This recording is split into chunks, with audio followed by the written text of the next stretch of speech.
Hello and welcome to another episode of the Colin Flynn podcast. As someone who has travelled a lot and lived abroad, I always love seeing and hearing stories of Irish people moving to another country, trying something new and taking a chance in life.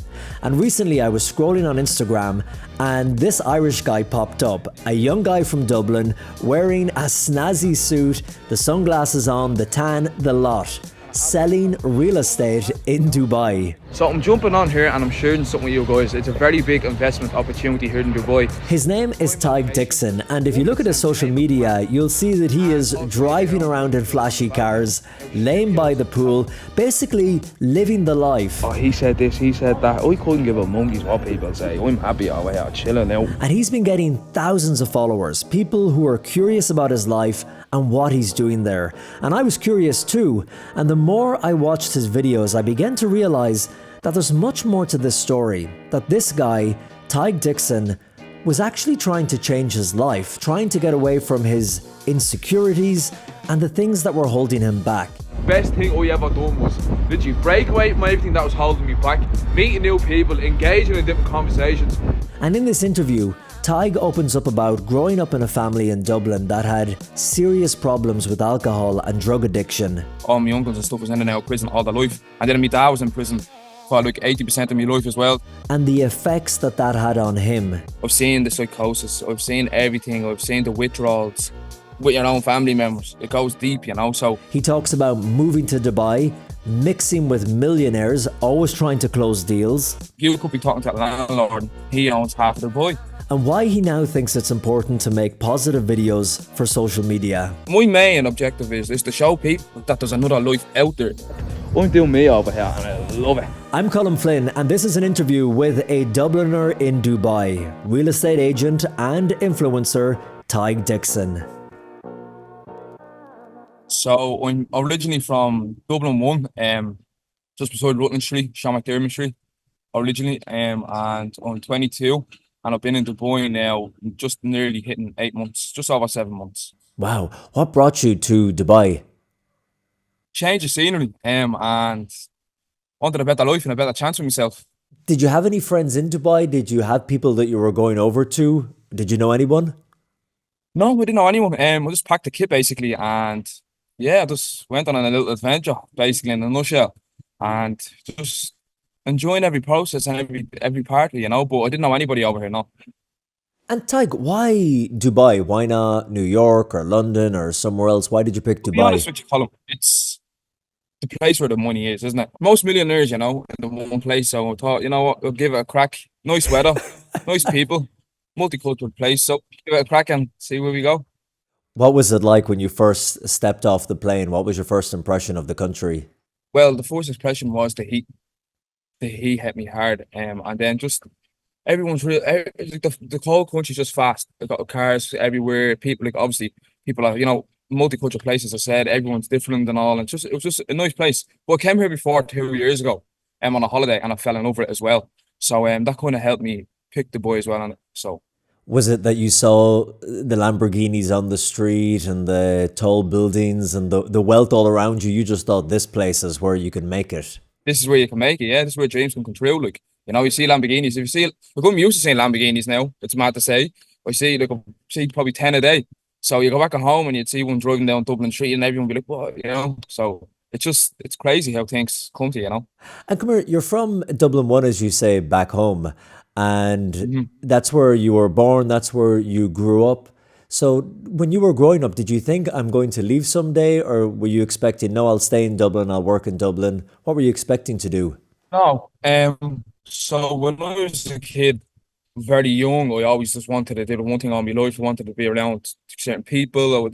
I never really had, how do I say it? I never really thought of the outside world. It was always just Dublin 1 and Dublin, and, you know, that's just about it. I always just thought I'd always stay there. I never really thought of moving. I didn't want to move. And what was it like growing up in Dublin? I know it was pretty rough sometimes, and like many families, your family had its problems and its issues, and you were kind of caught up in that.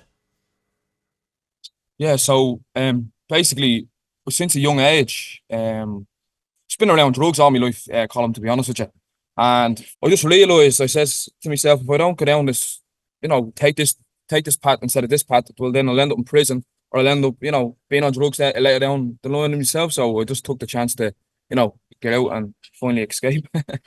But that's a difficult thing to do because it's not easy to break a cycle. You know, people kind of get caught up. As you say, your life was Dublin 1, your life was Dublin. This was kind of the scenario, the situation in your family. So why would you think any different, you know? Do you know what brings it back to that is basically family trauma. It's just being honest with you, family trauma through the years. What I've seen and where things end, in a sense, for people when you choose these routes or choose these decisions, got to do with drugs, anything really. But I've seen it firsthand since I'm a very young kid. And I know obviously we don't want to mention names or bring up anybody in particular, but was it like immediate family or was it cousins? Were you in and out of prison Nah, visiting like so, people as a young age? so the way it is when the 80s and the 90s and stuff, when crack and heroin come into Dublin, one ahead, like all the families had in Dublin. My grandmother, all of her brothers, they were all affected by crack, heroin, everything, all of that, all them substances. So, and then my nanny was a heavy drinker back in the day, and then obviously me grandmother had my father, and then so me grandmother had six kids. Um, Basically the six of them has been, well, yeah, five of them has been nearly just in prison now. So yeah, well, I've been around it all my life. My dad's uncles, he's been around it. Now it's my uncles. So every single one of my brothers, all my uncles and stuff was in and out of prison all their life. And then my dad was in prison for like 80% of my life as well. So I grew up in basically in an environment where I was molded into this person where I knew it was things I was doing was wrong myself, but I done them because it was the best opportunity that we had, and we all done the best we could, and we're all good people, and that's what it was down to. We all tried our best in the circumstances that we come from. So Yeah. I was lucky enough to understand that I'm the one that I could maybe take a different path from my family. When we were chatting the other day, Tig, you told me a funny story. I know it's funny when you can look back in it in certain ways and how naive you are and innocent you can be as a child. But when you used to go visit, was it your dad in prison? That the rest of your Oh yeah, family told you that he was actually an army officer and you were going to visit him and you were dead proud of yeah. him. So when you look back now at the years when I was like far back as I can remember, do you know what I mean? Like when I was probably, yeah, from a baby, and then my dad went to prison. I remember my mum was pregnant, and my little sister, she's now 14. I was like 7 when she was born. And I used to obviously from going through the years of going to see my uncles in prison. And I thought my uncles was in the army. I thought my dad was in the army. I thought everybody was in the army. Oh, everyone's going to the army. It's great. But yeah, it wasn't the army. It was prison. But it was funny though, because when you look back, you're so naive and you think that, oh, I'm going to see the army. And then one of my family members turned around to me one of the days and was like, that's not, like, she was only young at the time as well. She was like, that's not the army. That's prison. I was like, what? And then that was just when everything started, like at 7, 8 years of age, I remember saying to myself, oh, so now it's adding up. When I go to try hug me dad, the officers are telling me, no, you can't touch each other when you're trying to hug each other on a visit. And I'm like, so I was confused back then as well. So it was just, yeah, it was just learning. But it was funny to look back at that, definitely, yeah. And how did it affect you as a kid when your dad is in prison and you can't, as you say, touch him or hug him? Did you just accept this is the way it is, or did it upset you? Yeah, like it's the norm for me and my family, to be honest. Like it's normal. Like, but now I realise with the circumstance I was brought up in is the best circumstance that I possibly could have ever asked for. Because I know like, I could have had a rosy background, I could have went to college and I could have done these things, but I wouldn't be who I am today and I wouldn't be sitting here if it wasn't for any of this. So You think like it's built your character? oh yeah, solid. That my character is solid. Like it wouldn't be like it's mad how much I've actually learned to, like, I had no choice in a sense to learn to grow out of the circumstances that I was brought up in. Not even, I was brought up the best way I could, as I said, but just the environment, man. I just want to change my environment and it gives you that extra push because I know I'm the first family member to actually try do it, and give that little bit of hope to my little brother and sister. And did any part of you want to stay in that lifestyle? Because I know some people Yeah, can look at it and think, I'll oh, be this is honest. pretty Yeah, glamorous. This is kind of yeah. Listen, I'll cool. be honest. I'm over here now 8 months now to, yeah, 7.5 months nearly. So but when I was a kid, man, I always wanted the one life. I always wanted to be one of the boys. I always wanted to be out at the flats. I always wanted to be around my friends. But the exciting thing was that I know I always had something in me. I never touched drugs in my life or anything. So I know I always had that in me. Most of my friends and my cousins and my extended family members. Anyone that I know, but do what they need to do or whatever they want to do. But I always had that little part of me where I didn't want to. But how did you avoid that, Tig? If, as you say, it's all around you in the flats and your friends are all doing it, how can you be the only one in the circle who's like, you know what, we're having a good time, but when you're passing that around, skip me? Because, the social pressure on you and you're not one of the gang. You know what it really was, Colin? I might sound mad when I was younger. Well, I am still young, obviously. But when I was a little bit younger, I used to get a kick off, not saying, like I used to get a kick out, like I used to bring myself up by saying no, because I know it's different. I wanted to be different. I wanted to say no, and but the other thing of it was realistically, when I was on nights out, going back to house parties or gaff parties or whatever you want to call them, there'd be girls sitting there and whatever else. When I say no in front of girls or in front of other people, they'd be like, that's a strong-minded character. That's a strong person. It's not. And was it because as well you had seen firsthand what it had done to members of your family? Yeah, And as you mentioned, the basically, trauma that it left you with. that's like one of the main reasons why that's why I always look. I just don't. What I'm doing is I'm dealing with the cards I'm dealt. I'm doing the best I can with them, and I'll continue to do that until I die. And that's just plain and simple. I'll always choose the best decision I can in every circumstances. And yeah, like I just like just seeing people doing the wrong stuff is you have to take the good out. If you don't take the good out, you're gonna just look at it and you can knock it down that pot maybe. And Tyke, what does it do to a family when you see that intense drug taking and in and out of prison and crime? How does it affect a family? It see it affects affects the family, but you don't realize that it's affecting them, if you know what I mean, because it's the norm. It's who we are. It's what we are. It's what we do. It's how it's like we're all good people. Everyone from Dublin one is great people. We're all good people. Do you know what I mean? It's just we just don't realize that there's another life out there, and then like, obviously it affects the families heavily when the drugs are involved because it destroys humans. That's the truth. It just in general destroys people. So you can see the effect it has on them over time. But and then you realise it, and then after they always tell me, stay waiting this, stay waiting that, but they be they be telling me, then 10 minutes later they'd be around the corner. So it's just like you could tell that they're always looking out for me. But yeah, I've seen things firsthand on me, like, but that's I just trying to take the good out of a column.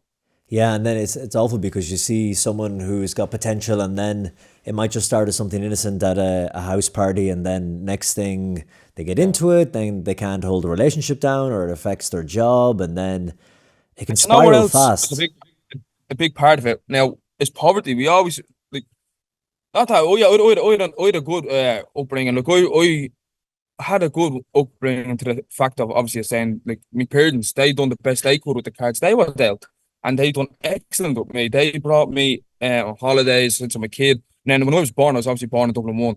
And then as I started to get older, my friends from the area was getting a bit wild. And then my ma actually moved from Dublin 1 up to Dublin 7 to keep me out of town. Just to, keep me away from all the drama and everything. Was there a moment when you decided to cop on, or was it a gradual thing? Was there something you saw or experienced and said, that's it, I want to get out of this cycle? Or was it just a gradual thing? I think it was gradual over time, if I'm being honest. I've always wanted to take this next step, and I've always wanted to be the next person. Look, I wanted to, I just wanted to show. My main objective is to show people in my area, my little brother and sister is the main ones in my life, and then obviously everyone else after that, my cousins, friends, family members, whoever it is, that there's another life out there. You know what I mean? And that's what nobody showed me that. Nobody taught me, there's another life out there. Now, my mother and father always says, try being an electrician, plumber, get an apprenticeship. And I always said, no, not doing that. I left school at a young age. But I think I'm at the maturing so much in the last, maybe, I'd say a year, Colin. And I'm at the realising that, there's another life out there. Sorry for my language, but there's another life out there. Go do it. Go show people. And that's what gave me the courage then. And then plus my family members, to show them that I'm changing. They're all happy. These people, it's a touchy subject for me, to be honest, when I talk about family members. But when you say it's a touchy subject, what do you mean? I talk about my family members. Like I've been around my auntie Esther. I've been around her. She's my she's like the golden nugget to me, of the family. That she I love her with all my heart and soul. She brought me everywhere when I was a kid and stuff. But as I started to grow up, I realised it's just hurtful to see my family members go down that route, you know what I mean? And it's not like as if some people, you get the odd people that have family members that go on drugs and heavy drugs, and they don't see them and they don't hear from them.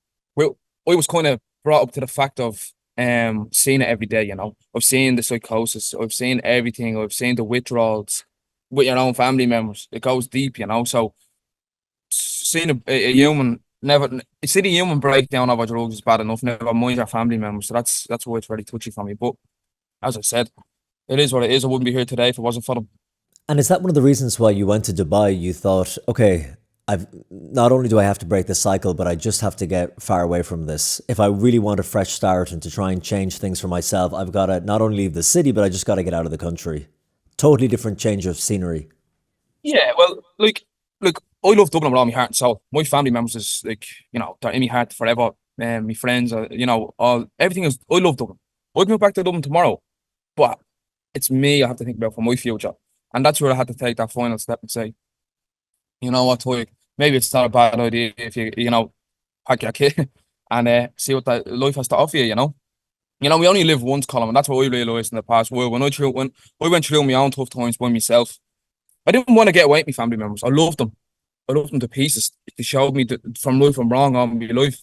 I wouldn't be here today, if it wasn't for these people. But I have to think of my future, and that's what I done. When we were talking the other day, you said a really cool thing. You said, you were telling me about how you felt the first time you put on a suit in Dubai. You went in and you got a suit and you put it Yeah. on. What was that moment like? Felt like $1 million. Nah, I'm only messing. I felt mad, to be honest with you. Like the last time I wore a suit would have been my communion. My communion was the last time I wore a suit. So when I put a suit on, I was like, this is it. I'm driving a Ferrari. I felt great, though it felt good. It's a pleasure for me to wear the suit, even to this day, right now. If I was to put a suit on now, like, it's a pleasure, mate. To be honest, it's a really good pleasure. You don't see it. It's funny because you don't see it normally. You're from Summerhill, Luton Street, Shamrock Dame Street, Liberty House, and around these areas, put a suit on. So, yeah, it's good, man. And what is it you're doing over there exactly? You were selling real estate, isn't it? Or you're involved in Real estate, brokering? yeah. Yeah, so I'm doing real estate over here at the moment. It's absolutely great. The business is actually booming, to be honest. It's been fantastic so far. It's kind of touches on me videos. It's like I like helping people in general, yeah, because this is the way I am. I always help me uncles, me aunties, me cousins, me friends in certain situations that I could. But now I'm adapting it to real estate because I like helping people find that dream home, that family home, that investment pieces and stuff and investment units. So it's kind of like it's me.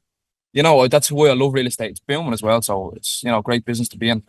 Was it difficult to get into Tighe because you didn't have any experience in real estate and all of a sudden now you're dealing with I'll these be honest, multi-million dollar it listings? wasn't that difficult to get into. I done an interview like this, a Zoom call, and based off the fact of me personality, because I explained to them that I left school and stuff at a young age, and I was like, I left school at a young age. I'm not gonna sit here and tell you lies. I'm not gonna give you a CV full of lies. I'm gonna be honest. And the minute I done that, they were like, well, that's what we like. We like honest people. We like good people, outgoing, looking to learn. So I fitted the job straight away. But I got the job, so I was happy. And are you dealing with rental properties or are they properties that are for sale? So I was dealing with rentals for like 5 to 6 months. Yeah, 5 months.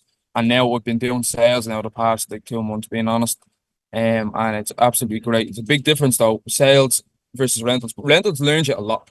You have Russians, Chinese, Spanish, French, Italians. You have different people, Irish, English. So it's dealing with them with the rentals was great because you get to what way should I talk to somebody on the phone? How do I approach this person? How do I communicate with these people? But that learned me. So yeah. And it's a game, Tig, as well. It's a bit of a hustle, isn't it? Because I know that you could have an apartment for sale, let's say, and then they might assign 2 or 3 agents to it, and then it's kind of a race. Whoever gets to sell it first, they land the commission. Yeah. So that's what it is. It's about basically the landlords can only use 3 agents to sell their property. So that means obviously we pick 3 agents. Now out of 3 agents, it's basically whoever sells the property first. You get your commission. The family is happy. The owner is happy, the landlord, and basically that's the way it goes. But it's kind of that little bit of a, you know, it's what you put in is what you get out. That's what I learned. So you put something, you put your effort into the unit and you show the landlord. This landlord could have 50 units for you to sell. So this is what these are the things that you don't know about the industry as well. You could be talking to a landlord, he owns half of the boy, you know. So when you do good for these people, they let you work in their units, and then that's of course it's a good thing for you. What's been the thing that has surprised you the most about the work you've been doing, the people you've been meeting? So just meeting new people, it surprised me. I'm still like I knew there's another world out there. I knew there's a different path to go down.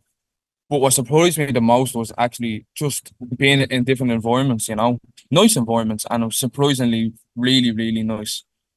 As I said to you, I really miss my hometown, miss my friends. As I said a couple of minutes ago, I wanted this part of me did want to stay, but now I'm realising like, boy, Dublin, and this is me forever.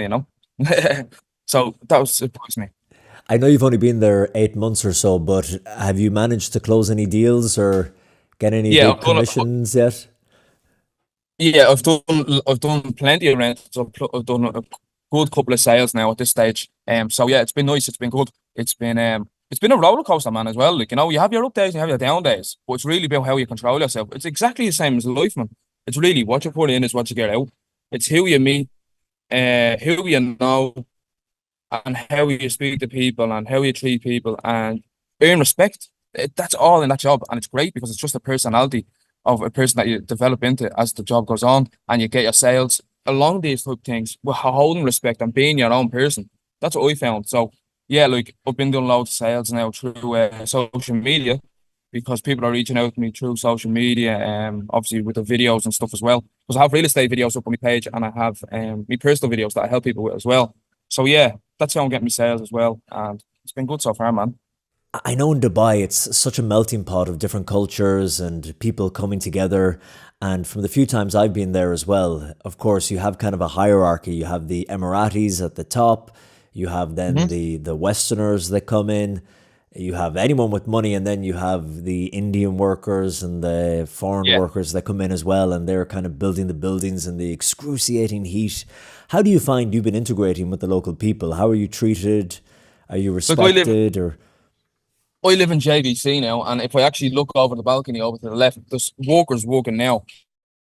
Man, it's 33 degrees at like what time's it now? It's at quarter to 12 and like just about quarter to 12 in the AM in the morning, and it's 33 degrees C, and these Indians are working on sites, where I say fair play to them. Because I even say fair play to people back at home working on sites and stuff. And then with the people in the area, it's just so multicultural that it's gone to the stage where I get along with anybody. You're nice to me, I'm nice to you. That's just the way I am.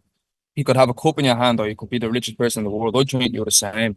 I come from holding my own, respect, earn respect, and speak. If you don't speak, you won't be heard, and that's what I do. I just be me everywhere I go. So I try to get along with people, man, and then get respect out of them, and they give me respect with the locals as well.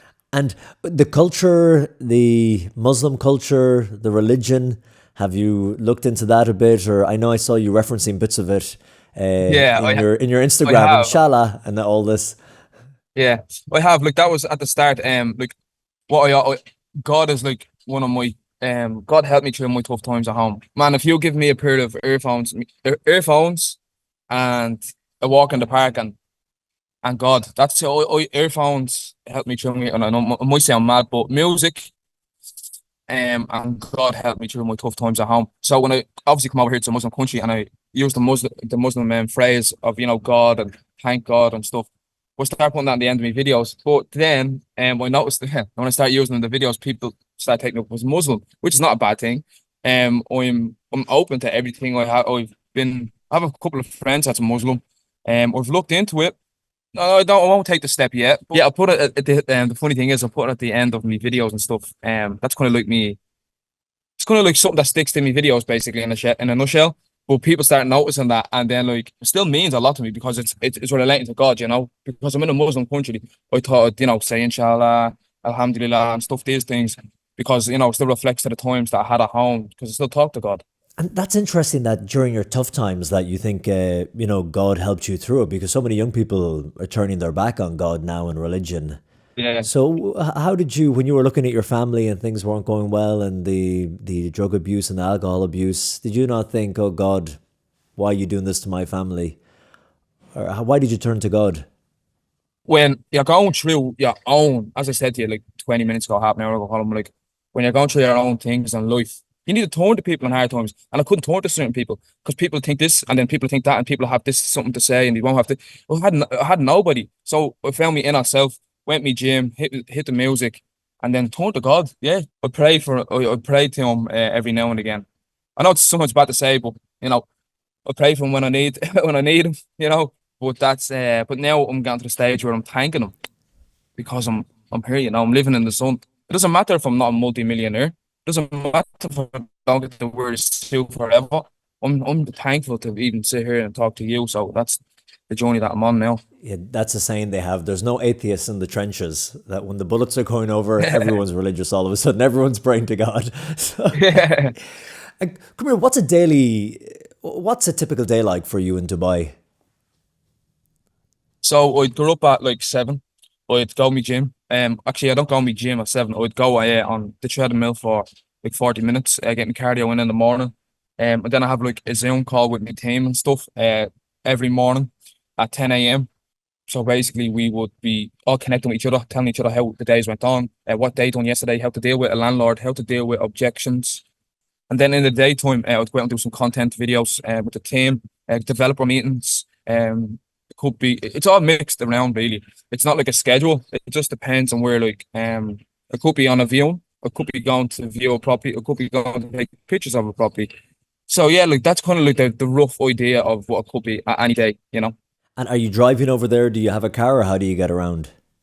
No, I drive, yeah, drive over here. I tell you, the driving over here, man, because it's a multicultural place. I'll tell you what, everything about the boy is great. The driving is horrific. Horrific. Why people are just kind of all over the place, or it's a death People are driving trap. around, man, and it's just like it's because it's multicultural. You have the Spanish, the Indians, all these different people, and everyone has different rules on the road. At home in their home country, like Ireland would be different to Spain, and different sides of the road. But you can see when everybody comes to the one place, they're all in different places. It's all just everyone driving mad.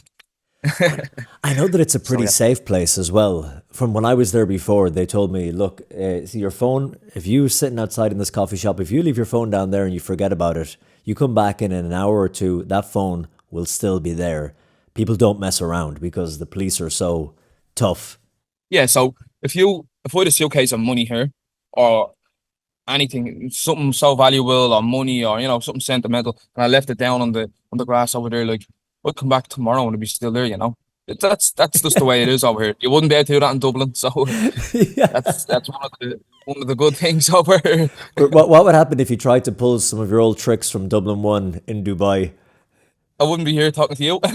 You don't mess But around. but yeah, you wouldn't be Jesus, yeah, and I think the way they built this on foundations of the communities and stuff coming to the boy, it's great because at the end of the day, like if you try to do anything that you could do in Dublin, it's a no go. You go to prison, your hand probably get chopped off. That's the truth. That's the way they It's are the over here. truth. So Come here. How is your family now today? What do they think of the fact that you're in Dubai? they love it. My mother and father don't want me to leave. I was gonna go back to Dublin for like a week or two. In the coming days maybe. Just to see the family and stuff. I haven't seen them in 8 months because I'm very close to my little brother and sister. Everything I do is for them. Because obviously I have no kids. I haven't got a girlfriend or that, and so everything I do is entirely for them. So I miss them terrible, and they think it's great for me to be over here and showing everyone in my family and showing everyone in the area that I'm doing good things. Like my father, he was literally on a walk the other day, and someone called him from across the road, and my father doesn't even know him, and they're like, "Oh, I see Tighe staying over the boy. I know Tighe Gears. He's sound. He's cool. Fair play to him. Tell him thanks, my young for watching his stuff. He's helping him and all." And my dad Oh, was like, great. "Dad's starting to get hit with it," and he's like, he loved it. This is what he wanted from me. This is what he molded me into the person I am today, man. If it wasn't for him, I'd be locked up. I'd be dead. I'd be, it could be. It wouldn't be me. I'd be on drugs myself. Out every weekend and stuff. So, yeah, look, they were delighted for me to be over here, man. They are really happy. Any dating in Dubai? Nah, well, to be honest, I'm young. I'm young. I can't say no. Yeah, I have been, but it's not dating over here, you know. It's not dating over here. The women want the higher up men, and this is why you have to be around winners, Colin, because you know at the end of the day, when you come to the boy, you you have people like me, and then you have the multimillionaires. So the boy is not the place for me to fall in love or have a girlfriend just yet. Well, when I'm 28, I'll be definitely settling down. But for now, I'll have me fun when I need to have me fun, and that's the truth. We're all human, you know. That's kind of one of the sad parts of Dubai, and I noticed that when I was there that you see a lot of people who are there just to chase money, and if you don't have money, next Yeah. they've no Next. interest. Yeah, exactly. It's like it's funny because it's a big world out here. Imagine being the brokest person in the richest country in the world. That's how I feel right now. I remember being in a coffee shop there once So years ago, and I think it was a beautiful Russian girl sitting down, and she was at the table next to me, and we got talking. She's like, "Oh, what do you do?" And I was like, "I work in television." She just instantly knew not the guy for me. She wanted like, "I'm a finance broker," or I don't know, you know. But I was like, "I work in television," and she was like, "Okay," and head down. That was it. End of conversation. yeah, that's what happens. Like you just, as I said, like I'm I'm now a year out of a relationship, so it's like I've been happy. I've been just chasing my own goals, doing my own life now, and it's been great so far. And I'm at the like obviously experience when I'm on a night out. Like don't get me wrong, I'd go over and talk to a girl if I want, or a girl come over to me. Vice versa, you know, it depends on what way it works out. But if I see a girl that's beautiful, I'm gonna tell her she's gorgeous. You know what I mean? I have that confidence now where I don't. As I said, it all boils back down to you only live once, man. So yeah, go over and give it a So no, finally, hopefully and not. you're so good to take the time. You're going to continue doing your Instagram and working on the real estate over there. But what's the dream for the future? What do you? You're still such a young man at 22, but what are you hoping for the future? So with my future column, to be honest with you, first of all, when I got on the flight, I was like, yeah, I didn't know where I was going in life. I fell in love with real estate. Real estate is the best job I could ever ask for. It's the best job I'd probably ever do, in a sense. But I have dreams, Colin. And one of my main dreams is like I'd love like music. I love music, man. I really love music, and that's what helps me. I love that's me. I'd love something to do with music. Maybe is one of my dreams, and obviously, you know, maybe a bit of acting, something like that. I would love to do. But I haven't got around to that because obviously I've been just trying to, you know, stay straight, and you know, keep going. But that's my dream. My dream lives to, you know, be able to make. I don't know. I see myself. I'm not. Real estate is for now, but I am lost in the sense of like, look, I know where I'm gonna go, but I don't know how to get there yet. So I'm just crawling. You have to crawl before you walk, and then walk, and you can jog and then run. You know. So that's I'm in the crawling stage now. Only 8 months. So. And someone who's watching this now, Tig, and they see you and they think, fair play. I'd love to do that, but I can't because of all the things that hold us back in life. Every single one of us Yeah. are inhibitions, our anxiety, this and that and the other. What would you say to them? I tell them, listen, do what you need to do for you. Don't take everything to heart. Take all the hate comments, take all the grudges, take all the back chatting, and keep on going, man. And dream big. Remember, you can dream. You can go places. Like actually sit down and manifest things and work on them daily, and just take day by day. And I always say, don't take life too serious as well, because I can take my life too serious and get caught up in it and say, oh, but nah, you know what? Enjoy the process, enjoy your life, respect where you are, and be happy. Hey, Tig, it was great talking to you and thanks so much. Great. Yeah, perfect. Thanks very much for having me on, Colin. I really appreciate it. Genuine.